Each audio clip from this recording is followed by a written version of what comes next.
La siguiente es una producción de 360podcast.sv. Diana Verónica y Tony, la entrevista se sube todos los días a 360podcast.sv, el primer hub de podcast en El Salvador. O puedes volver a escucharla por Spotify, Apple Podcast, Amazon Music, YouTube Music o TuneIn. Dale clic a la campanita para que recibas la notificación. Este día en el Corre de la Mañana le damos la bienvenida a... Aquí ya estamos actualizándonos con el ex magistrado del Tribunal Supremo Electoral, Miguel Ángel Cardosa. Hoy son las elecciones, están desarrollándose las elecciones presidenciales en los Estados Unidos.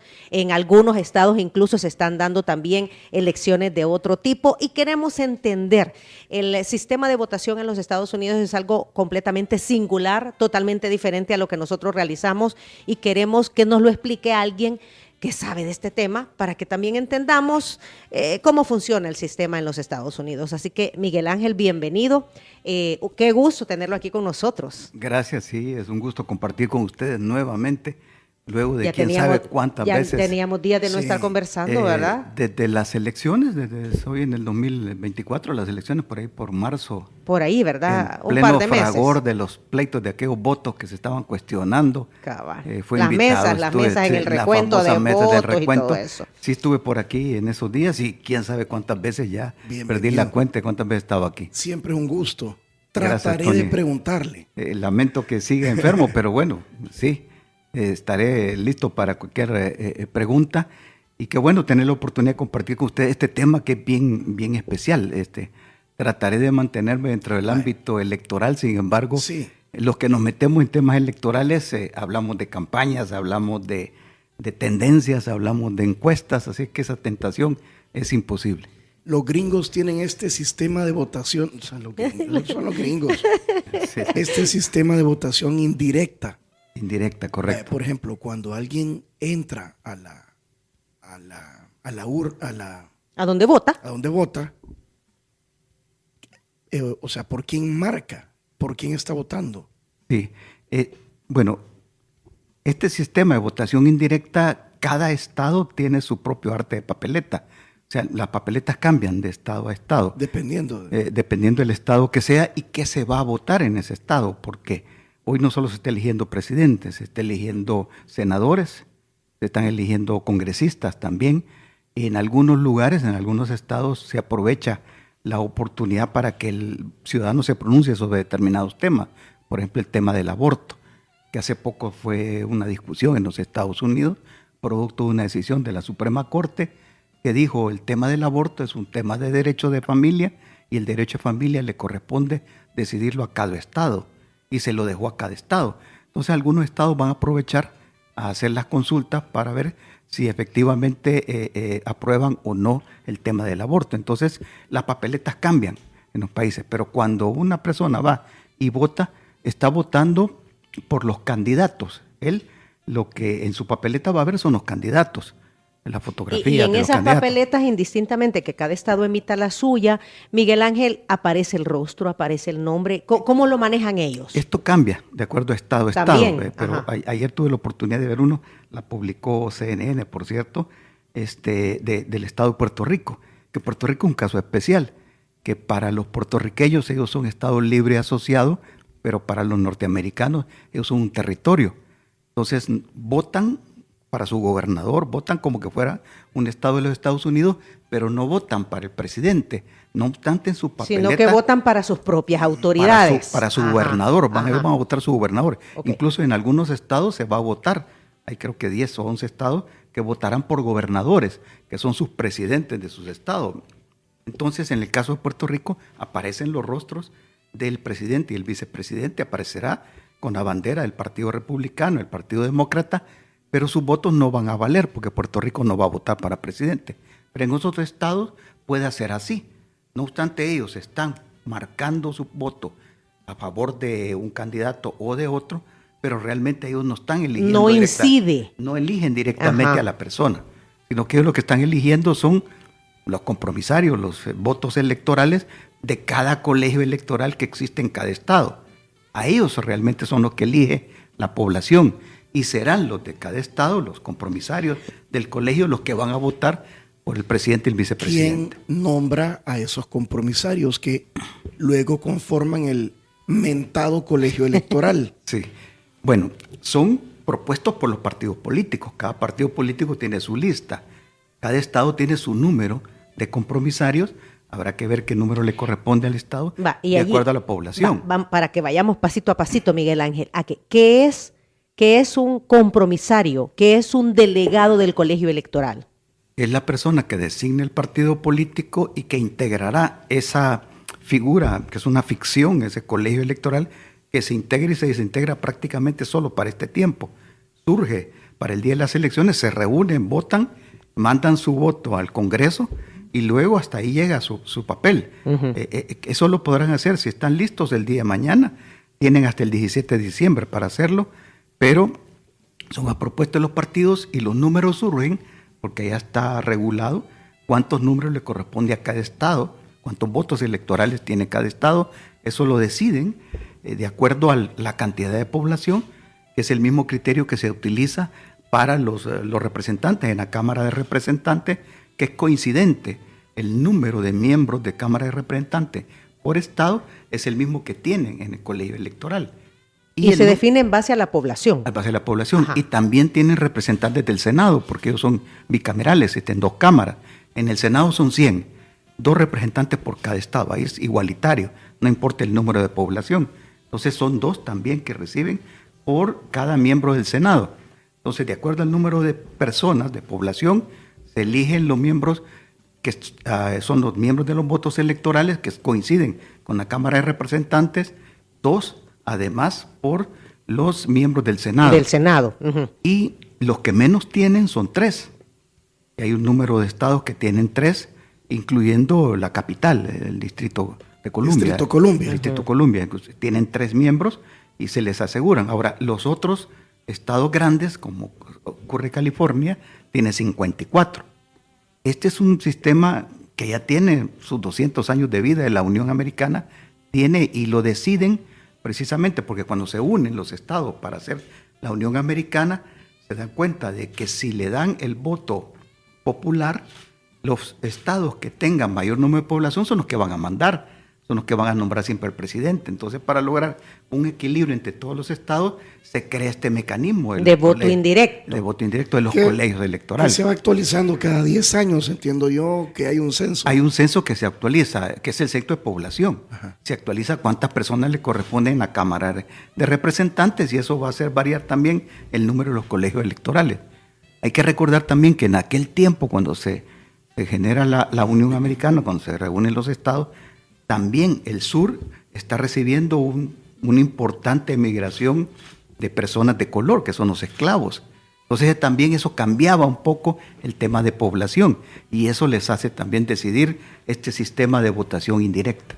Ahora, bueno, y después se les permite votar, ¿verdad? Pero en ese momento solamente significaba mayor cantidad de población. Sí, luego va tomando forma esto, de tal suerte que los partidos preparan sus estrategias tomando en consideración los estados que les interesa votar o tratar de asegurar aquellos estados que ellos consideran que por tradición o porque normalmente ha sido así, van a votar por el mismo partido. Entonces, las estrategias varían de acuerdo a estas reglas también. Usted decía que los miembros del colegio electoral de cada estado son electos por los partidos políticos. ¿Qué partidos políticos designan para el colegio electoral? Porque, pues sí, conocemos los demócratas y los republicanos, pero entiendo hay más. Sí, normalmente es así. Los partidos demócratas y republicanos, que eso no tienen presencia a nivel nacional, pero en algunos estados existen otros partidos. ¿Qué pasa con...? Entonces, ¿cómo se elige entonces a los miembros del colegio electoral si los designan los partidos políticos? Sí, bueno, primero hay que recordar que el colegio electoral va a elegir presidente y vicepresidente. Eso es lo que van a elegir ellos.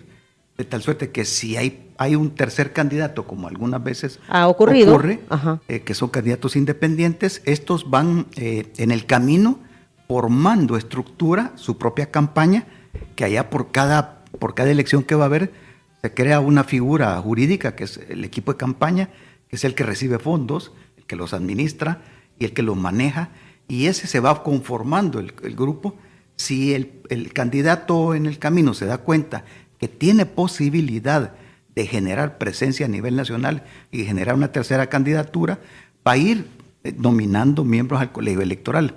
Pero en el camino nos damos cuenta que normalmente solo sabemos que se quedan en el camino. Decimos, y se adhieren, da su voto. Es porque no van generando esa cantidad de personas suficiente para tener colegios electorales. Entonces no tiene sentido que pongan candidatos a colegios electorales si no van como candidato a nivel nacional. Miguel Ángel, aquí tenemos el Tribunal Supremo Electoral. ¿Cómo se llama? ¿Cuál es la figura en los Estados Unidos?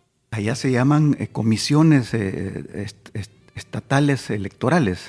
Cada país tiene, cada estado tiene su propia comisión electoral y hay una comisión nacional, que son los encargados de administrar el tema de las elecciones, son comisiones. A distinto nuestro, el tema Tribunal Supremo es un tema bien propio de Centroamérica. Casi solo nosotros nos quedamos con esta figura de Tribunal Supremo Electoral. En Sudamérica existen jurados electorales, comisiones electorales, y tienen divididas las funciones administrativas. Lo que se ha querido hacer por años acá. Aquí en Estados Unidos las comisiones electorales son eminentemente administrativas. Administran el tema electoral, nada más.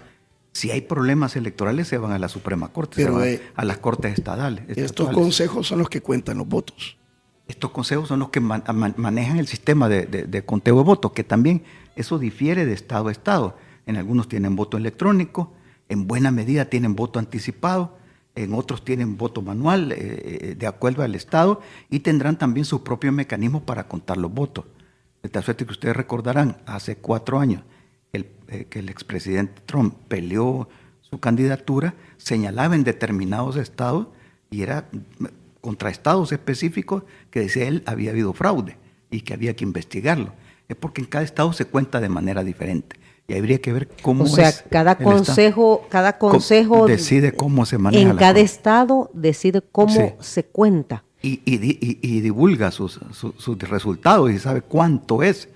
De acuerdo a eso sabemos cuánto va a haber de voto en el colegio electoral. ¿Quién gana el colegio electoral? Una vez la comisión electoral divulga quién es el partido ganador, entonces ya sabemos cuántos y quién va a manejar el colegio electoral ahí y cómo van a votar.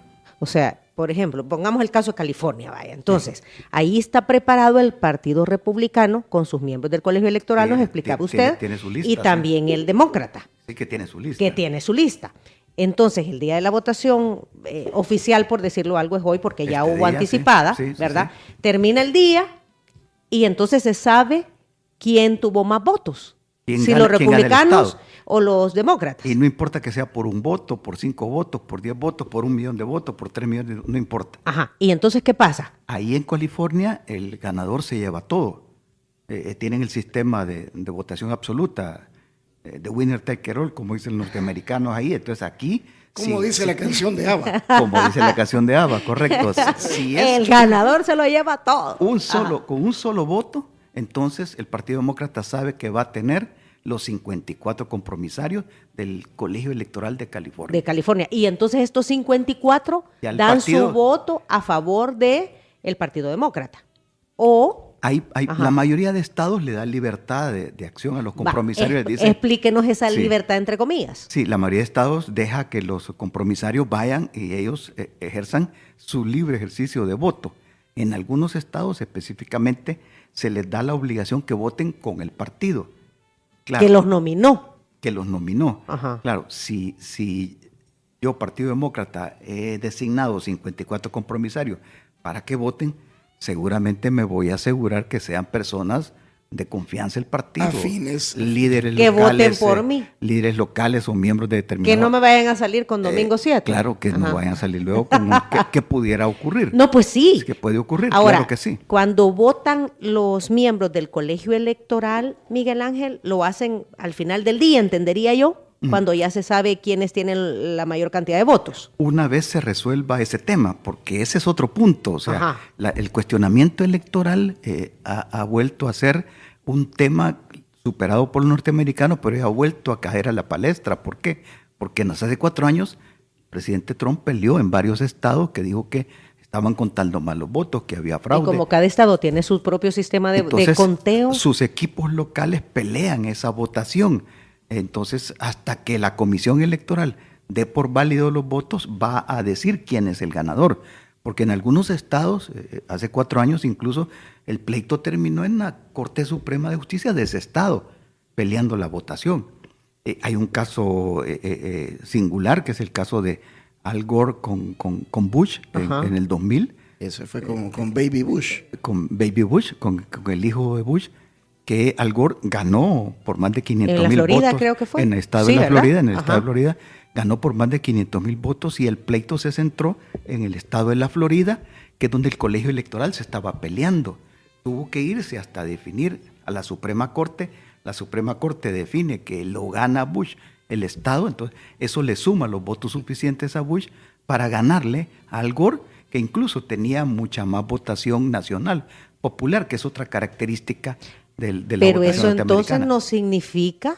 Que depende del número de colegios electorales de cada estado. Y de cómo voten. Puede ganar más votos en otro estado, pero tiene menos colegios electorales.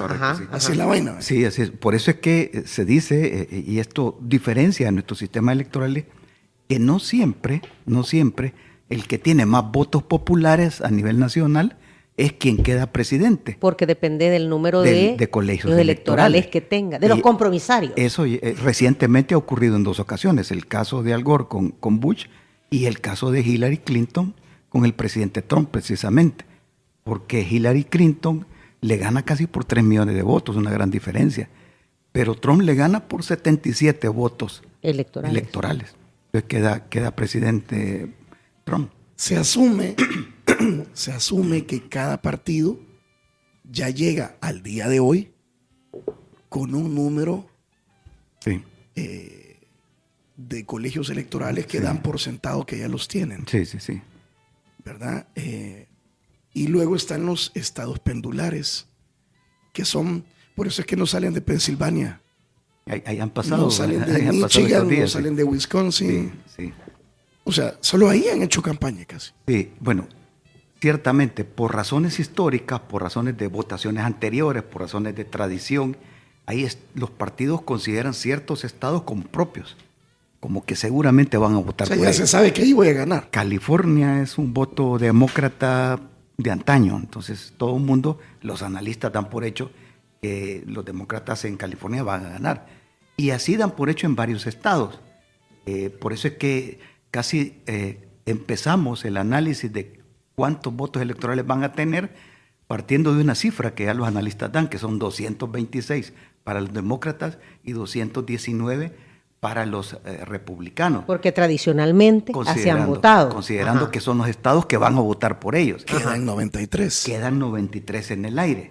Estos 93 votos corresponden a los 7 estados pendulares, que son los que hemos visto en estos últimos días que han concentrado sus actividades. ¿Qué es un estado pendular? Los analistas le llaman pendular porque cambia de un partido a otro según la tendencia. O sea, a veces ganan los republicanos. A veces ganan los demócratas. Y tienen sus propias características esos estados, que son considerados, se le llaman los analistas, cuando uno lee a los periodistas norteamericanos, le llaman el cinturón del óxido, el cinturón del sol, de acuerdo a la condición que tiene cada estado. Los del norte, Pensilvania, Wisconsin, Michigan, le llaman los del óxido, cinturón del óxido, porque la cosa empezó a cambiar a partir de la crisis económica norteamericana, que cerraron muchas fábricas, y ahí hay una cantidad de fábricas que cerraron. Entonces hay muchos obreros blancos afectados, y también hay mucha presencia de latinos. En Pensilvania, por ejemplo, los puertorriqueños. Ahí está Pittsburgh, por ejemplo, que hacían los carros y todo eso. Hacían los carros. Entonces, esas fábricas cerraron, por eso le llaman el cinturón del óxido, porque la fábrica está cerrada. Y esas son bien determinantes en temas económicos. Por ejemplo, el tema económico puede ser incidente ahí, que es un tema que lo ha podido manejar Trump. Trump está, cada vez que se le cuestiona a la gente por el tema económico, hasta los mismos latinos dicen, cuando estaba el presidente Trump estábamos bien, dice. Entonces el tema económico parece ser, le favorece al presidente Trump. Entonces en esos estados, por eso es que uno ve a los demócratas, ayer vimos cerrando su campaña a la vicepresidenta Harris, la vimos ahí cerrando campaña, utilizando todos los medios posibles a su alcance, incluso medios de influencer. Hoy es bien sintomático lo que ha ocurrido con los influencers en las últimas campañas. ¿Verdad? O sea, los artistas ahí que los han estado... artistas, no solo los influencers tradicionales de redes sociales, sino que los artistas que están haciendo uso de su presencia para ver si pueden influir. Incluso hemos visto algunos artistas acompañando, sobre todo a Kamala Harris, la ha acompañado. Sí, así que veremos qué ocurre en esos estados. Y luego está el Cinturón del Sol. El Cinturón del Sol son los del sur. Arizona, por ejemplo, que tiene una fuerte presencia latina, porque es frontera con México, y ahí pudiéramos decir que es incidente el tema migratorio.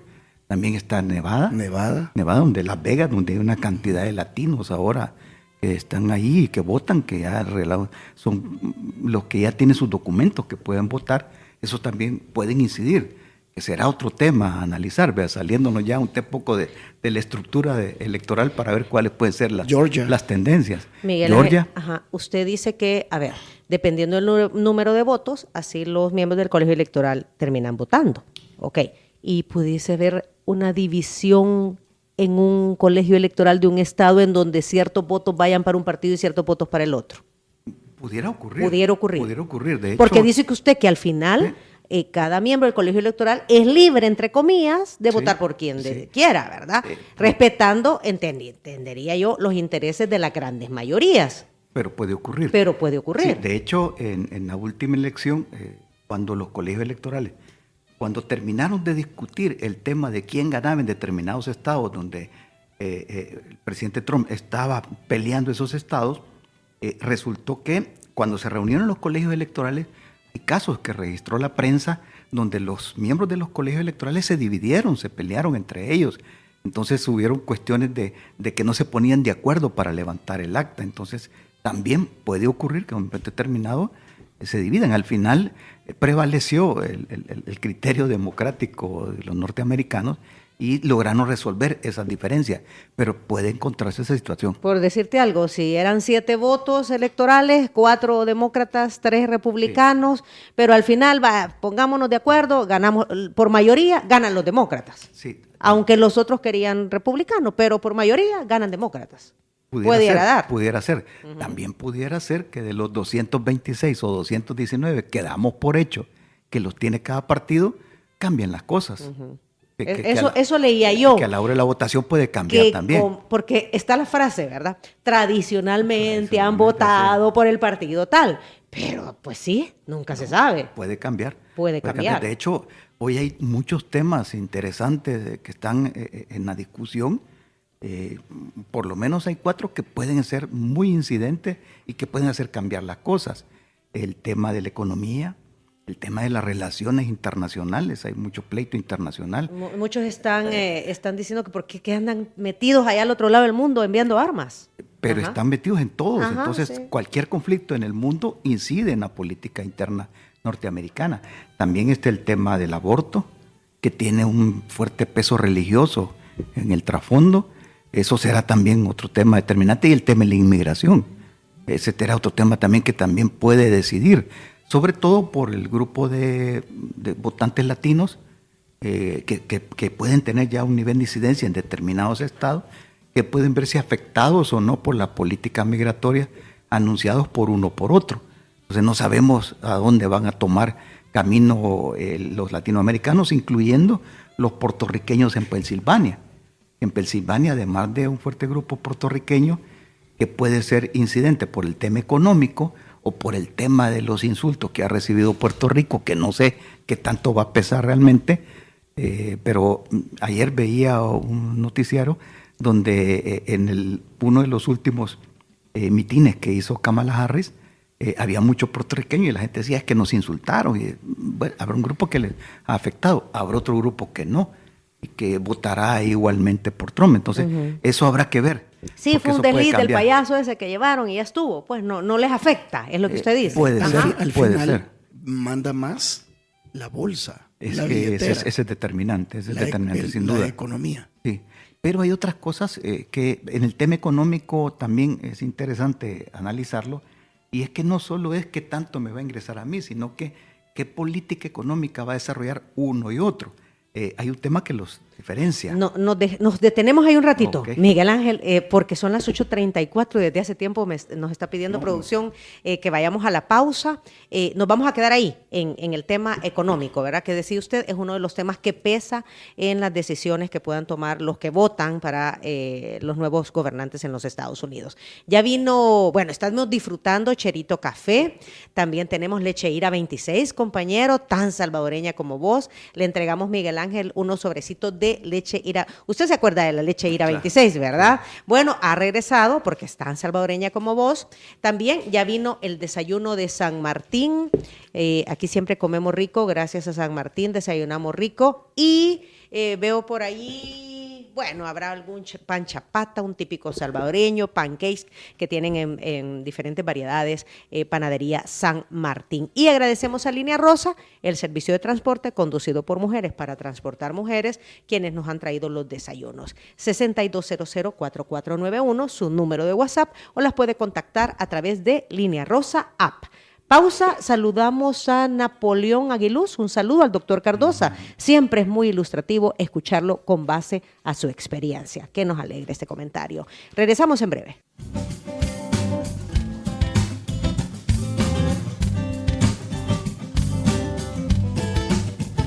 Ocho de la mañana, 44 minutos ya. Ok, nos quedan un par de minutos de la entrevista que estamos desarrollando con el ex magistrado del Tribunal Supremo Electoral, Miguel Ángel Cardosa, quien nos está explicando cómo es el proceso electoral en los Estados Unidos, hoy que se eligen a presidente, vicepresidente y otros funcionarios. Y han venido de un canal, lo van a entrevistar a la salida. Okay. Miguel Ángel, bien. Saludos a Valeria. Valeria nos está escribiendo a través del WhatsApp. Feliz de escuchar al doctor Cardosa. Recuerdo con cariño sus clases de Derecho Administrativo en la Universidad José Matías Delgado. Ok, muchas gracias, Valeria, muchas gracias. Saludos a Valeria. Y nos decía que una de las, de los temas que podrán influir en las decisiones que se tomen el día de hoy al momento de votar es el tema económico. Y nos lo iba a explicar, Miguel Ángel. Sí, bueno, el tema económico tiene varias aristas. El hecho de que en Estados Unidos, y es determinante en cualquier país del mundo, si yo como ciudadano voy a ver que el respaldo, que tanto me va a ir bien económicamente, pero en el caso de los Estados Unidos hay que decir, la crisis económica que se vivió en determinado tiempo afectó, y eso cuando llegó Trump, su mensaje fue un mensaje proteccionista, económicamente proteccionista. Voy a levantar los aranceles para que no puedan entrar productos mexicanos, para que no entren productos chinos, y entonces que se produzca internamente, que volvamos a abrir esas fábricas. Que las fábricas regresen al territorio. Un análisis proteccionista hacia adentro, muy nacionalista. En el caso de los demócratas, más por el contrario, es una política más abierta de tratados de libre comercio, de la posibilidad que ingresen otros países a ese beneficio. Están más en el término globalizante, ellos son más globalistas, y la política incluso de Wall Street, que es más globalista, y ahí vemos choques económicos. Soberanistas versus globalistas. Que es una tendencia que se está escuchando mucho en el mundo ahora y está ocurriendo en los Estados Unidos. Incluso en el tema económico es qué tanto, en el caso de Wall Street, que está más de cercano, se le mira más cercano al Partido Demócrata, porque los demócratas han protegido a los bancos tradicionalmente, Obama lo hizo, Clinton. Y ahí está la respuesta. Ahí está la respuesta, desde luego, de que esté más cerca. Soros, de que esté más cerca. Versus pero Elon Musk. Igual, vamos a ir al tema de las criptomonedas. Ese es otro tema que va a estar en el tema económico. De por medio, Trump ha anunciado ese tema de las criptomonedas. Los que las va a apoyar. Uh-huh. Los criptoactivos los va a apoyar. Entonces, ese tema va a estar a la palestra. Y eso influye también en el tema de la política internacional, porque habrá que ver qué pasa con los conflictos, y eso está incidiendo también. Porque, por ejemplo, leía por ahí que hay una fuerte población palestina en Pensilvania, y que el apoyo a Israel puede afectar esa votación. Claro, ¿qué posición voy a adoptar con Israel y con Palestina en el conflicto de Gaza? ¿O qué posición voy a adoptar en el caso de Ucrania o Rusia? Trump, en tema de política internacional, ha dicho que él anuncia que va a resolver los conflictos. Sí, es cierto. Y ese mensaje, bueno, que él va a terminar con la guerra. Digo esto porque ahí está de por medio China, que tiene que ver con el tema económico fundamental, y entonces, ¿qué posición adopta China también? Pareciera que China estaría como más de acuerdo en que se impulse una política globalizadora, porque ellos son los comerciantes en el mundo, ellos están vendiendo en el mundo. Entonces, y si no mal recuerdo, es el principal socio comercial de Estados Unidos, China, la República Popular China. Creo que hay algo que no hemos dicho, y es estar atentos al número de colegios electorales, que es 270. Sí. El primero que llegue a 270 sí. gana la elección. En la hipótesis que todos los 270 van a votar por él. Ajá. Correcto. Sí, ¿verdad? ¿Y por qué Pensilvania es tan clave? Bueno, Pensilvania primero porque tiene dentro de los estados péndulos, tiene 19 votos electorales, es importante. Segundo porque es, incluso dentro del estado de Pensilvania, hay unos estados que se observan con mayor atención, como el del Lower East, por ejemplo, que la gente se le considera como un microcosmos norteamericano, porque ahí hay blancos, hay latinos, hay afrodescendientes, hay palestinos, entonces que lo que puede pasar ahí es como que pudiera pasar en todo Estados Unidos. Y como está el tema económico, por ejemplo, hay obreros blancos que esperarían ver cómo se les resuelve su problema económico. Hay latinos también, que quizás el tema económico es más importante, por eso es que habrá que observar qué tanto va a pesar que se le haya insultado a los puertorriqueños, qué tanto va a pesar eso, porque pareciera que ahí va a ser determinante el tema económico. Y si es determinante, diría yo, pudiera ser que los republicanos lo ganen. ¿Y los cambios en políticas migratorias, Miguel Ángel? Porque siempre se habla de ese tema, pero al final, han estado presidentes republicanos, han estado presidentes demócratas, sí.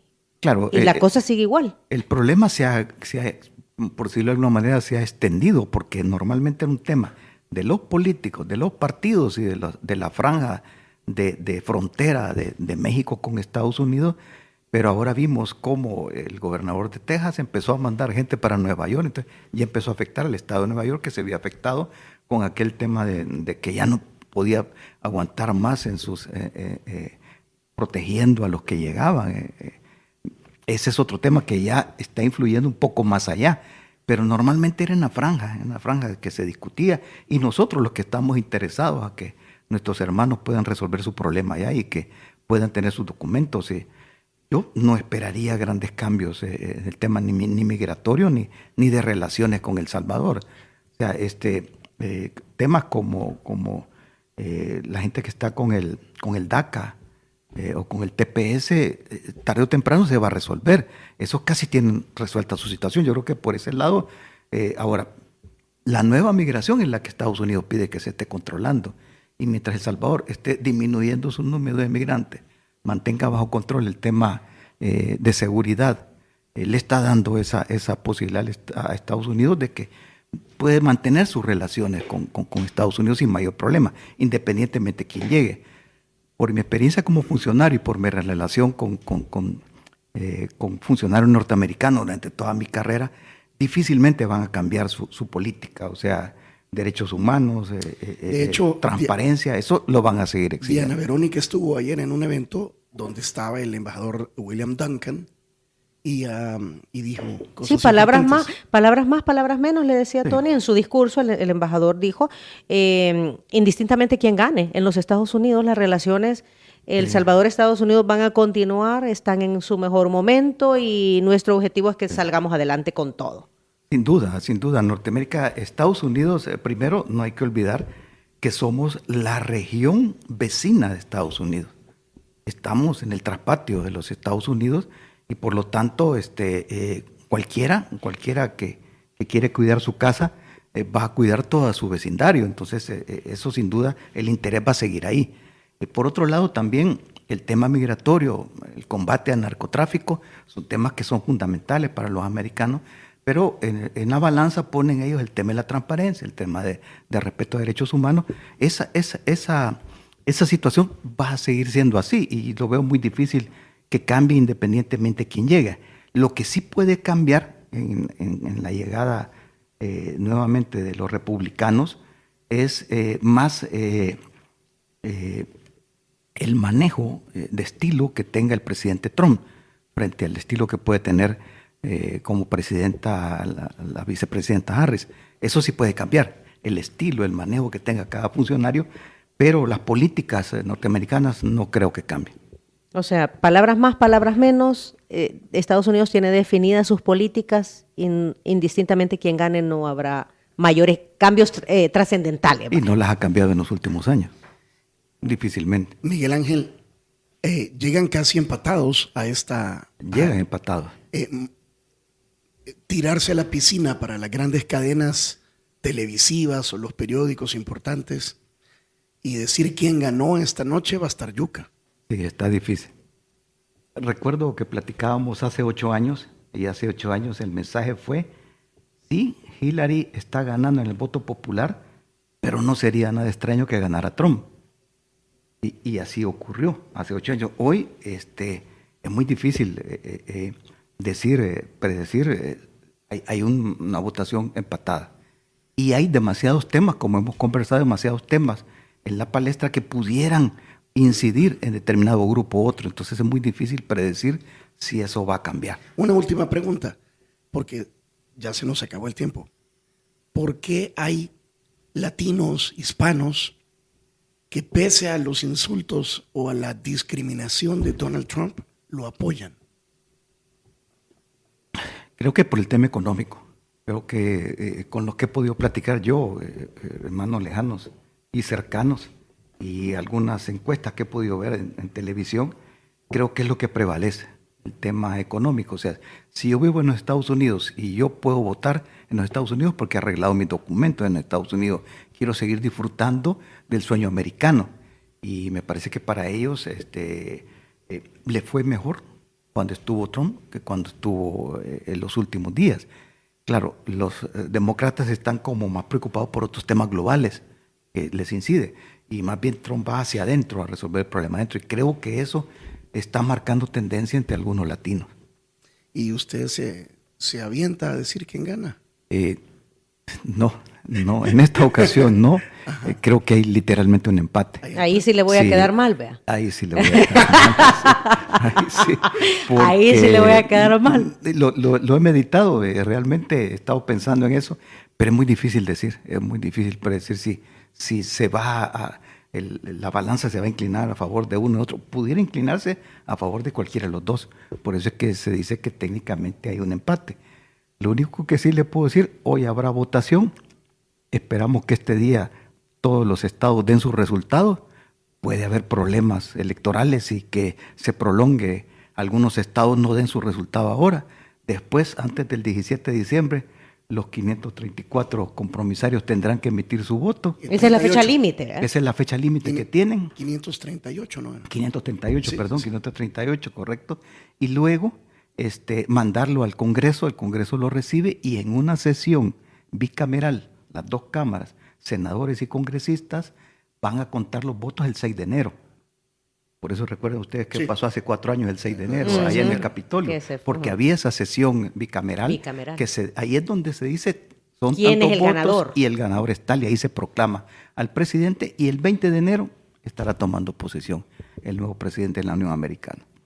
Bueno, Miguel Ángel, gracias, como siempre. Ok, a la orden. Aprendemos un montón y gracias por esclarecer los conceptos y explicarnos cómo funciona este sistema electoral en los Estados Unidos. Mientras tanto, pendiente, ¿verdad? Pendientes de esta noche.